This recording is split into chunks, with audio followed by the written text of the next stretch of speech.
So we can mark it as a rejected exhibit. We'll just make it part of 102. Can we make it 103? Sure, we can make it 103. So 103 is offered, not received, but it is taken in as a rejected exhibit for appellate purposes.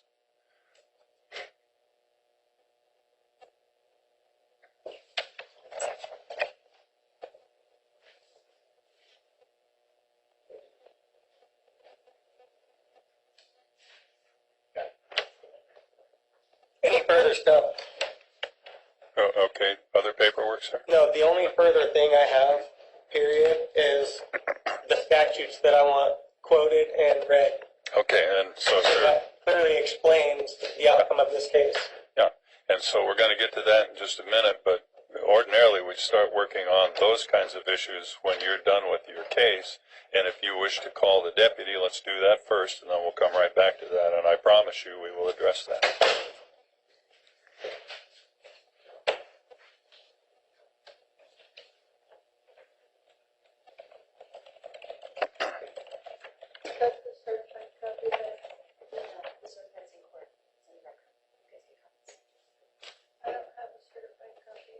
Yeah. I can go get another one. Okay. Okay. Okay, if you wish to do that, ma'am, that's fine, and we'll just note that whenever you bring it in, you'll need to do it today so we can. No, Your Honor, there's a certified copy on the record. there I is? think We they have one? wanted a certified original, Oh, okay. and that's been entered into the record. Okay, and so great. she'll Sorry, need to ma'am, do that was my mistake. Yeah. So, now, sir, one other thing. When you call the deputy, there's something I need to be sure you understand, and the easiest way to explain it is Once this. again, Mr. Roll, I don't stand under anything. Okay, I'm sorry. My mistake. I want you to be aware of the following situation. I have the knowledge of it. Yes, have the knowledge of it. When you speak from that chair, sir, what you say will not be evidence in the case. You're just asking questions of a witness, and the witness's statements are evidence in the case. If you wish to put evidence in the case, you can, but that means you would have to be placed under oath and come up to the witness chair, and that's I how just you're. need him to Yeah, clearly state who issued the order. I just want you to sort of have the knowledge that what you say from down there won't be part of the evidence.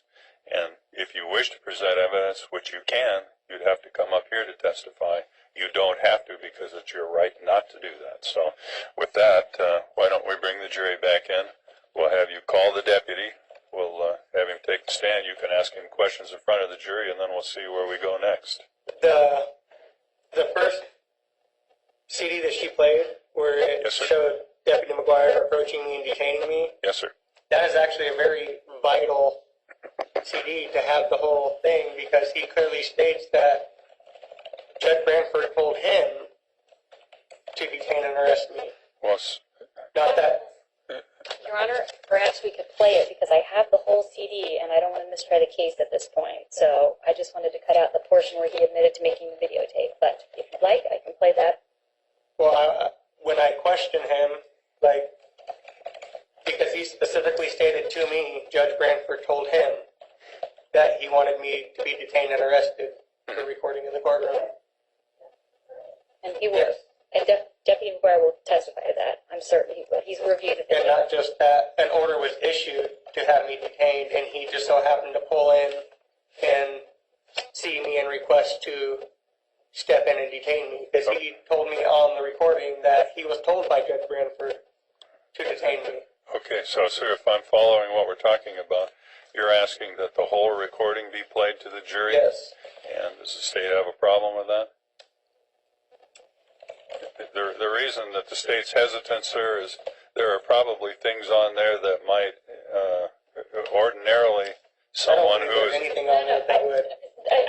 I want to be as transparent as possible. I'm trying to process what I remember I redacted, and one thing specifically was Deputy McGuire says, I hear from Judge Branford that you have to be detained because you're recording That was told by Judge Judge Branford that you were recording in the courtroom and that's illegal. And if I have to take someone's word, I have to take Judge Branford's word over you. That's vouching, and I think that that's a problem. Okay, so here's the problem with that, sir. That's perjury, though. Well, I'm just, there are rules of evidence that I'm required to follow, which is I can't vouch, none of my witnesses could tell you that I believe you or I believe him. And what this video would say you guys are taking away my life, and you're gonna He could sit wait. here. I don't know if you can waive it. I would like to play the whole video. Well, let's talk about that for just a minute, sir. We may get there, but I need to talk to you about it for just a moment. I want you to I want to be sure that you know. I know what's on that video, and I know the entire event of that video. Yeah. And I don't believe anything on there would cause a mistrial. And the state's had this video for quite some time, obviously, and if there was anything on there, it would have been brought up earlier that there's something on there that would cause a mistrial or cause something that would overtly. Okay. Well, here's the issue, sir. Let me just frame the issue for you so you know what the issue is. Apparently, there's a point on this recording where the deputy says, if I have to choose who to believe, I would believe the judge before I would believe Mr. Walker, or something to that effect. So how can he be credible if he's going to use that assertion like that? How can he be a credible witness to the state in the prosecution of me? Okay, but let me get to the point of my discussion, sir. You can certainly make that argument if you want, but the thing about that is that we have some very strict rules we have to follow, and those rules say that when a witness takes the stand, no one can decide whether they are truthful or not except the jury. So if you took the stand, sir, it would be illegal for me to call someone to get on the stand and say, I've known Mr. Walker for a long time, I think he's a liar. Because that takes away from the jury the right to make that decision, and it starts to influence their freedom to decide who they believe. So if the deputy made the statement that if I had to believe anybody, I'd believe Judge Branford over Mr. Walker. I don't believe those are exact words that were stated. I think that's just her memory. The drift of that, and it's called vouching for the credibility of a witness, and it takes from the jury their sole responsibility to decide who they believe and who they don't believe. So there are many cases. It would not be evidence to prove my whole case. Well, here's what I'm thinking. I'm kind of on the fence about that, and I'm going to ask the state to think about this. The rules that I understand are that if evidence is not admissible for one purpose but may be admissible for another, it's deemed admissible, and maybe you get a cautionary instruction. I don't think, sir, it is admissible to prove the bias of Judge Branford, because Judge Branford really, other than being the one who initiated the case,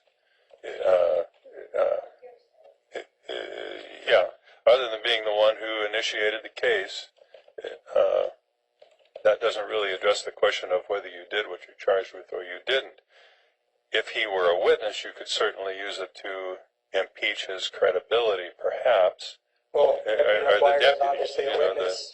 so maybe we have an impeachment issue here where the deputy, because he comes to testify and says, yes, I did this,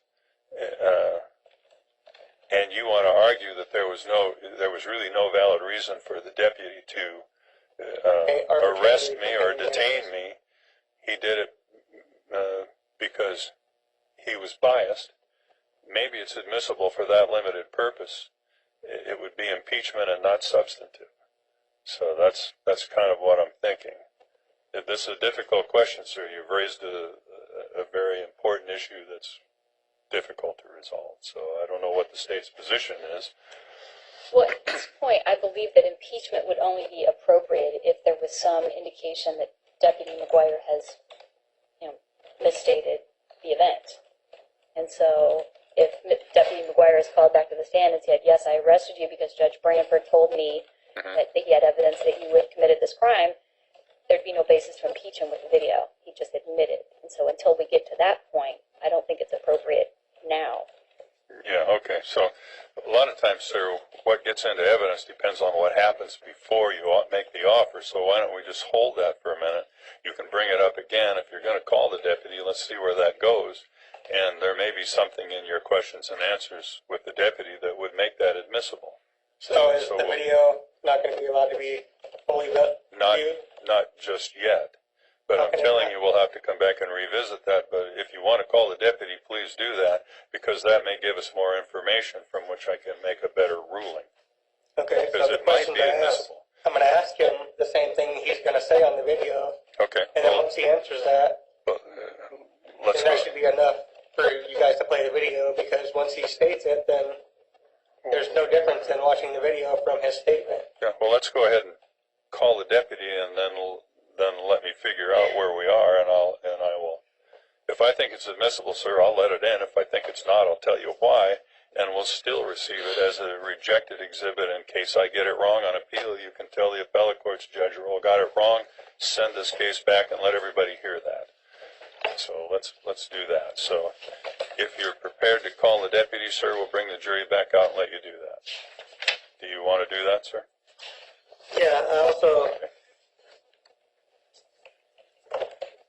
I received something in the jail yesterday, Yes, sir. and it was this same thing, but it was, That's a different case. That's the FTA case. no, it's about Bruce McGuire's report that he did. And I don't have a copy of it, and you haven't provided me a copy of it. I wasn't able to bring anything for myself, so I couldn't bring it, but it's Bruce McGuire's report. All right, this incident allegedly happened on August 18th. Well, Bruce McGuire didn't do his report until October 24th. So help me out here, sir, because I don't know exactly that I'm following what you're saying. Mr. McGuire was the gentleman who was in court on the video. Yes, the deputy Yeah. who detained me. Okay. And so you're saying he wrote a report about He his did a contact report with 2 months, you, over 2 months later, about his about contact the with you. incident of him detaining me and him getting the call, and nothing in here says that he was given an order by Judge Branford. Okay, or so anything about that. here's how we handle that, sir. The state just gave you a copy. If you need a minute to read it over, we'll give you the time to do that. No, I know what it says. Okay, and if you call the deputy, then you can ask him questions about what's in there, and if you think something should be in there that isn't, you can ask him, didn't this also happen? Why isn't it in the report? Yeah, So do you want to do that? yeah, I want to call him in here. I want a question about this. Okay, And well, let's again, I would like that whole video to be played because okay, well, we're going to it come back to clearly the determines. let's come back to the video, sir. Again, I promise you we'll do that as soon as we're done with the deputy, and then I'll know what the record is, and then I can make a judgment about whether, for some reason, this other issue might be admissible based on what the deputy's testimony was. I just need to hear a little more first, okay? All right, so then let's bring the jury back in, sir. I'm going to ask you, do you have a witness? You're going to say whatever you want to say. I'm going to call Deputy McGuire, and then we'll have him come up and we'll get started. And while we're calling in the jury, the report that was indicated that Mr. Walker was provided to him yesterday at the jail. I just provided him my copy so he could have it for his examination. Okay, so, I wasn't allowed to bring anything with me this morning. So. and that's fine, sir. As long as we get you a copy now and you think you've had time to look it over, we're good to go. Yes, please.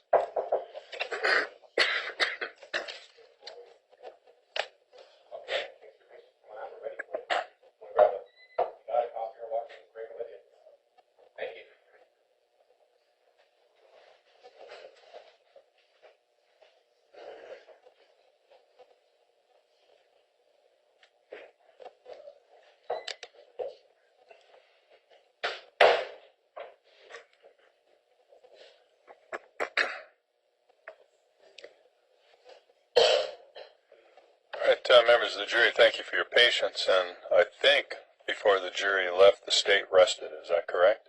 Yes, Your Honor. Okay, so now, Mr. Walker, did you have any witnesses you want to call, sir? I'd like to call Deputy McGuire. All right, Deputy McGuire, if you want to step up here. You've already been sworn in for the proceedings, sir. I'll remind you that you remain under oath for purposes of this case, and You could just say his name. just so the record's clear about who's talking, sir, would you tell us your name again, please? And spell it? Bruce McGuire, McGuire. All right, so whenever you're ready, sir. Mr. McGuire, you detained me on August 18th, 2014 for allegedly recording in the courtroom. Is that correct? Yes, it is. Did you tell me that day when I asked you why you're detaining me that you were given an order from Judge Branford to detain me for recording in the courtroom.